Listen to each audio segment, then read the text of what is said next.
Firstly, maybe just if we could just start with your summary of the season so far. You brought in a new coach, some new players, but things probably don't seem to be going as you would want them to. Just your summary of the season so far, if you may.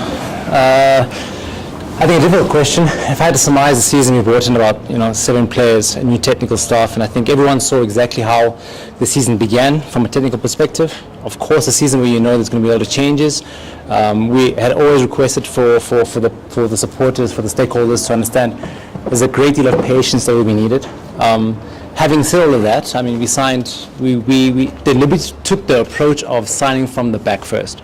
The foundation was very important to us, right? And I think it's kind of a conundrum now because we're looking at it and we've conceded the goals that we've conceded. But the plan had always been the same, to begin with reinforcing the foundation, which was our defense, and then move forward. If you all look, we've only signed, I think at that time it was Gaston Sereno as our first offensive player, with a plan for identifying each window. And I know it's a very important question that'll probably come to us about this window, but we look at having done that, still topping the charts with many of the attacking stats. I mean, scoring the 3rd highest amount of goals, even with that approach. So I think that, if we look at the chances that were created, the chances that we were missing, if we had taken the chances we could take and not concede, and it's ifs and buts. But at the end of the day, we are very confident of the direction that we're going in.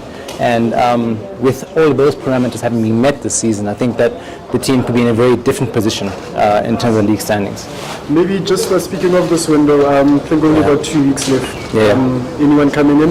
The coach has been very blunt about needing some more. Yeah, I think it's always a sensitive topic because we would love as a team to be able to be transparent and speak to the people. I mean, our people and the fans are the most important people and stakeholder, and we respect them tremendously highly. And I really want to just take away this connotation that the club is not doing anything, the club does not respect its supporters. They are everything to us.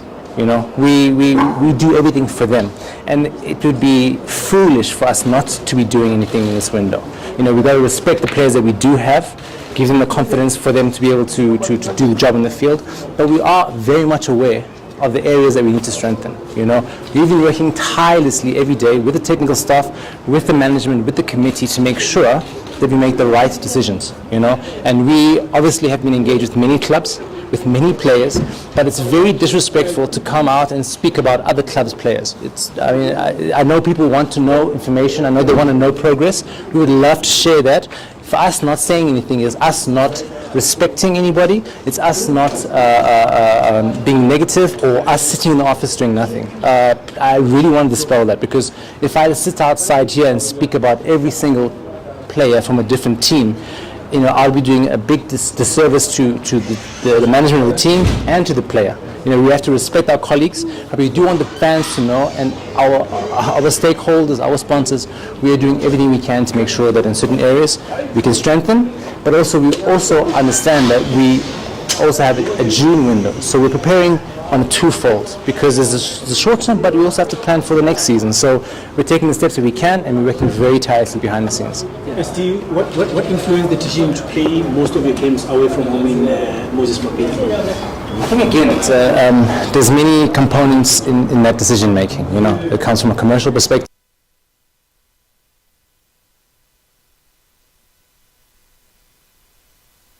Commercial arrangements that we have with the provinces, like we've always had as a club. It's not new to the team right now. We've had instances where we've had games in Cape Town, in Rustenburg, and other provinces, and it's something that the club will always look to continue to do because, again, the fans are important. So when we go to Durban, we have a great big stakeholder that wants to come out and see the team.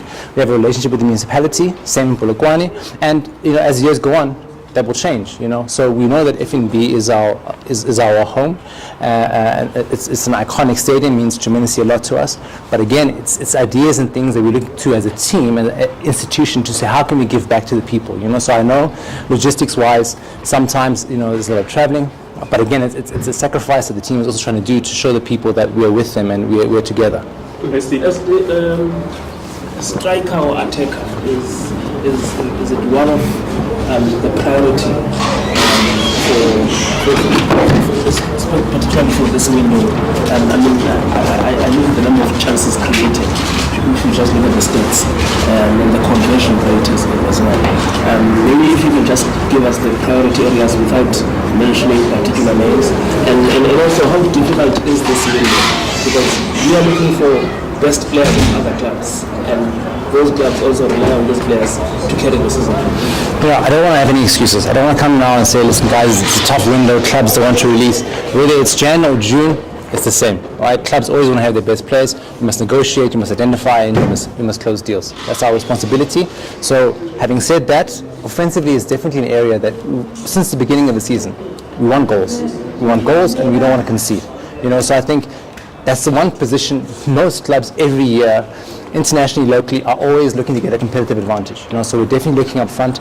We're looking at attacking options, like I said, having created all the chances that we've had, having played the offensive football that we have had, with only signing one attacking player. It bears testament to a lot of good work on the ground, good work by the technical staff. It's quite obvious that patterns of play and how we approach the game is very offensive, and it shows a lot of improvement from last year. The conversion rate has been a challenge, right? If we had to convert the chances that we had, would we be sitting here saying we're looking for strikers and attackers? We probably still would, because as a big club you want to be competitive, So we are looking, and we're trying to see how we can assist the technical staff as best we can. First and foremost, compliments of the year. Good to see you. Do you feel like Chiefs is being looked at with a different eye from the supporters? It looks like each and everything that you guys do say, there's always reaction from it. And what would your message be to the supporters? Of course, there's been patience for the last couple of years, but what is your message? Because whatever you do, it's under the line. It's like that, and it's a responsibility of the club. Our supporters they're used to success. That's why they support this team. This club is built on a history of success. There's no excuses. So they are entitled to voice their opinions. They're entitled to expect what they're expecting, because this is what has made the team what it is today. So from our perspective, there's no excuses. We understand their frustration. We share their frustration. And I think that's the thing that they need to know, is that we understand and respect their frustration. Yes, we're trying our best we can to make sure it's results. I can say a million things in front of you. I can say a million things to them. They're going to say, SD, you've said this, we want results. You want 3 points, we want to feel happy, you want a trophy in the cabinet, and we respect that and we understand that, and that's normal. So we know that any move we make will get looked at, but this is a big team, and we have to understand that comes with responsibility, but we must behave that way. How true is this? Some teams say that they make it difficult for you as far as transfer negotiations are concerned. Have you really experienced that since taking over this? To be fair, I don't even want to entertain that. We hear all the other clubs are our partners, they're stakeholders in the league. We need each other, they need us, we need them, and it's a situation of us coming to negotiations. They always will have their standpoint, they want to keep their best players. If you had to ask me, anybody coming to ask, sell us Shabalala, would say no. It's part of negotiations, it's part of the industry, it's part of the business.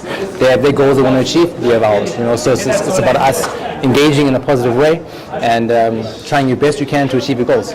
So we respect them and they respect us, and it's part of the industry. I think you find that worldwide. Thank you. Thanks, guys. Thank you, Jensen.